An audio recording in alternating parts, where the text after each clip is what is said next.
ఇదేదో మీరు ఆలోచించాల్సిన మాట. అసలు 10 షర్ట్లు కుట్టిచ్చేస్తాను సాయంత్రం కల్లా అని చెప్పారు. మాకు కూడా మీకంటే స్టైలిస్టులు, కాస్ట్యూమ్ డిజైనర్లు వీళ్ళందరూ ఉంటారు, మాకు వాళ్ళు ఎవరు ఉండరు. సో నెక్స్ట్ టైం మీరు ఏం చేయండి అంటే ఆ హ్యాండ్లూమ్స్ ప్రమోట్ చేసేటప్పుడు మాకు చెప్తే మేము కూడా అదే టాన్లో 2 ముక్కలు తీసుకుని మేము కూడా కుట్టించేసుకుంటాం. Hello sir, నా పేరు Saketh, a rural development student from Tata Institute and also a founder of an NGO called Yuvata. So ముందుగా congratulations అందరికీ and thanks for being here. So first question to the director sir. Right from Mirchi you've been showing movies with a social cause. కానీ you're trying to create an impact in public, like జనాల్లో మార్పు రావాలని. కానీ జనాలకు తెలిసింది ఏంటంటే కూడా ఇది మూవీస్లోనే సాధ్యం, నిజ జీవితంలో సాధ్యం కాదు అని. అదొక బ్యారియర్ లాగా యాక్ట్ చేస్తుంది. So whatever message you're trying to bring up the change, ఆ బ్యారియర్ ఆపేస్తుంది. So how are you as a director trying to break that barrier? And sir KTR గారికి, how is Telangana government promoting more social enterprises? Can a platform like T-Hub, Elaita T-Hub is bringing up a platform, can there also be a platform for social enterprises which can actually help in solution mapping? Because there's a lot of mismatch going on, that is where the problems are not being addressed properly. Can this be a solution to that? I'll see the film as a business first. ఎందుకంటే first నా job as a film మేకర్గా నేను producer ఎంత పెట్టాడు, డిస్ట్రిబ్యూటర్లు ఎంత పెట్టి కొనుక్కున్నారు, వాళ్ళందరూ సేఫ్ అయ్యారా లేదా అని. Finally at the end of the day ఒక 10 మంది నాకు ఫోన్లు చేసి చాలా ఇన్స్పైర్ అయ్యామంటే that's an added bonus for me. So ఎందుకంటే నేను my job is first that, తర్వాత కొంచెం ఇది ఎక్స్ట్రా రెస్పాన్సిబిలిటీ అంతే. అండ్ 2 శ్రీమంతుడు చూసిన తర్వాత యూఎస్లో ఎంతమంది ఇన్స్పైర్ అయ్యారో తెలియదు, నా ఫ్రెండ్సే ఒక 14-15 మంది ఊర్లు దత్తత తీసుకోకపోయినా సరే వాళ్ళ కెపాసిటీకి ప్రతి ఒక్కళ్ళు, ఒకళ్ళు 25 లక్షలు, ఒకళ్ళు 50 లక్షలు, అంటే ఒకటి డబ్బులే కాదు. So they came here. కొందరేమో వైఫై క్రియేట్ చేయటం ఊర్లో, కొందరేమో ఏదో వాళ్ళ ఊర్లో పెద్ద దోమల సమస్య ఎప్పటి నుంచో ఉందంట. సో ఇలాంటి ప్రాబ్లమ్స్ అని అడ్రస్ చేశారు. సో నేను ఐ స్లెప్ట్ వెరీ హ్యాపీలీ ఆ రోజు నైట్. అండ్ ఇప్పుడు ఈ సినిమా ఉంది. నేనేమన్నానంటే, నేను సినిమా రెక్కీకి వెళ్ళినప్పుడు locations we go to Italy, Switzerland, European countries వెళ్తాం. ఒకరోజు నైట్ నేను లొకేషన్స్ రెక్కి అంతా పూర్తి చేసుకొని నేను we're on the way back to the hotel వెళ్తున్నప్పుడు నైట్ 9:30 అప్పటికి ఇంకా ఫుల్ డే లైట్ ఉంది అక్కడ. సో వెళ్తున్నప్పుడు ఒక జంక్షన్లో చూశాను నేను, రోడ్లన్నీ నిర్మానుష్యంగా ఉన్నాయి. అంటే అయిపోయింది, అంటే నైట్ 9:30, 9:45 అయింది, నిర్మానుష్యం రోడ్లు అసలు. జంక్షన్లో ఒక 2 పెడస్ట్రియన్స్ రోడ్ క్రాస్ చేయాలి, ఒక్క వెహికల్ రాట్లా 4 సైడ్స్ నుంచి. ఇట్ లుక్స్ అంటే ప్రపంచంలో ఎవరు లేరా అన్నంత నిర్మానుష్యంగా ఉంది. ఒక 2 మనుషులు అక్కడ సిగ్నల్ పడలే వాళ్ళకి, పెడస్ట్రియన్స్కి. They are waiting. సిగ్గేసింది నాకు. మనం వెహికల్స్ వచ్చినా ఇట్లా చెయ్యి ఇలా పెట్టి వెళ్ళిపోతుంటాం, మనం వెహికల్స్ ఆగాలి. అది వాళ్ళలో ఉంది అది. సో ఇప్పుడు రేపొద్దున మనం కూడా అకౌంటబిలిటీ ఏంటంటే ఒట్టి గవర్నమెంట్ అనే కాదు. వన్స్ మన అందరికి కూడా ఆ బాధ్యత ఉంటే మనకు ఆ ధైర్యం వస్తుంది వాళ్ళని అడ్రస్ చేయడానికి.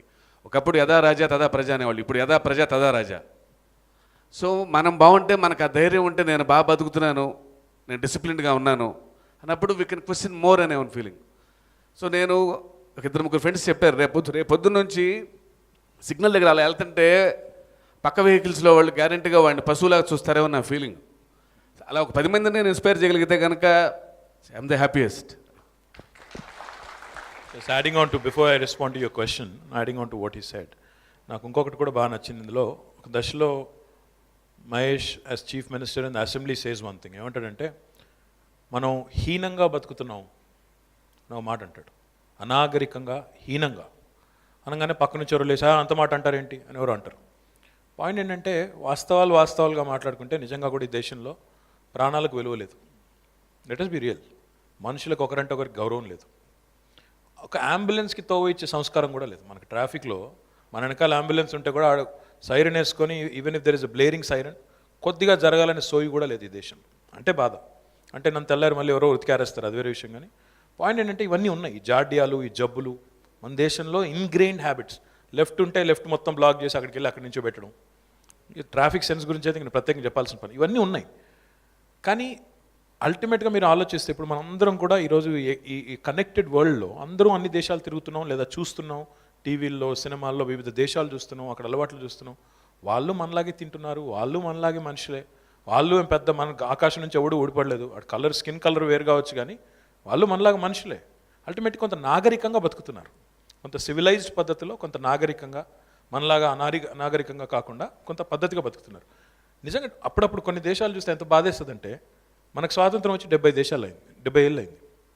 మన తర్వాత అణ్వస్త్రాలు ప్రయోగించారు జపాన్ మీద. ఈరోజు వాళ్ళు ఎక్కడున్నారు, మనం ఎక్కడున్నాం?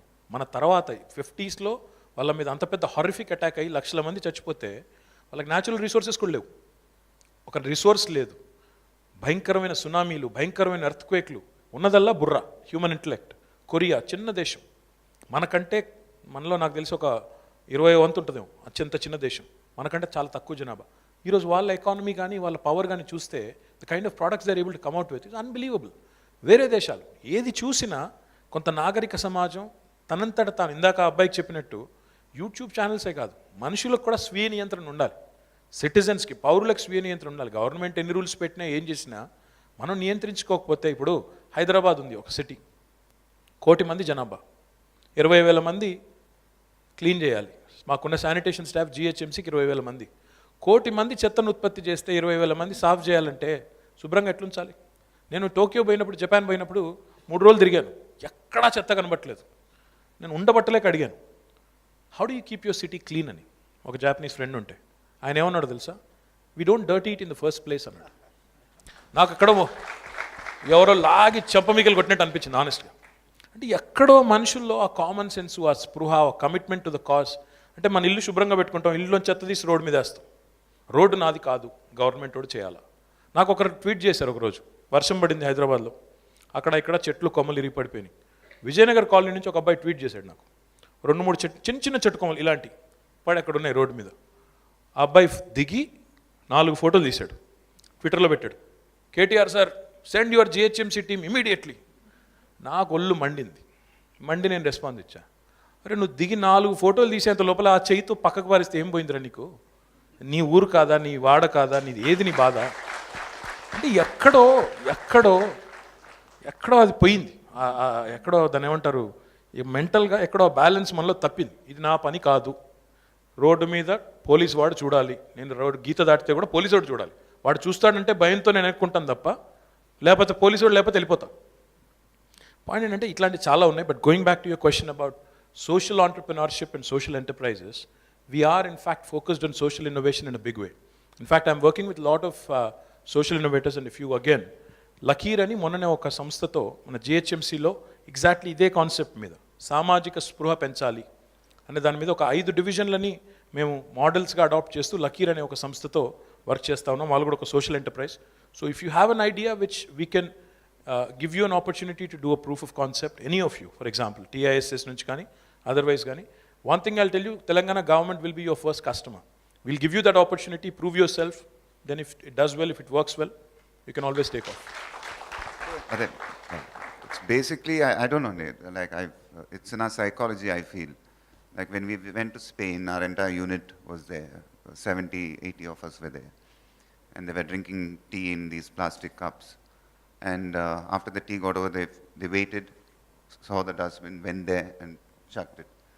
అదే ఇక్కడ ఇండియాలో షూటింగ్ చేస్తున్నప్పుడు ప్లాస్టిక్ కప్ చూసి పడేయటం, ఇట్స్ ఆ సైకాలజీలో ఉందని నా ఫీలింగ్. So like you said. కానీ what going back to that, I absolutely agree with you. మన దానిలో ఉంది సైకీలో. కానీ human beings by nature are wayward Mahesh. మీరు ఇప్పుడు నా చిన్న కూతురు మీలాగే, my daughter is 9 now, but when she was 5 I took her to Singapore. పోయినప్పుడు దిగంగానే చెప్పాను, నువ్వు ఇక్కడ ఎక్కడ పడితే అక్కడ ర్యాపర్లు పాడేస్తే చాక్లెట్లు తిని పోలీసుడు తీసుకుపోతాడు లేదా $500 ఫైన్ ఇస్తారని చెప్పాను. She didn't believe me. She said నిజంగానా? సార్ నిజంగానా? నిజం. నెక్స్ట్ 1 వీక్ ఇక్కడైతే తిని టపామని పడేస్తుంది ఎక్కడెక్కడ. 1 వీక్ ఒళ్ళు దగ్గర పెట్టుకుని ర్యాపర్ తీస్తే జేబులో పెట్టుకుని డస్ట్బిన్ పట్టుకుని వెతికిస్తుంది. అంటే చిన్నప్పటి నుంచి ఇన్కల్కేట్ చేస్తే డెఫినెట్గా సాధ్యమవుతుంది. కానీ ఒక రిక్వెస్ట్, నేను ఈ మధ్యన ఒకటి చదివాను, I don't know if this is true and I don't know.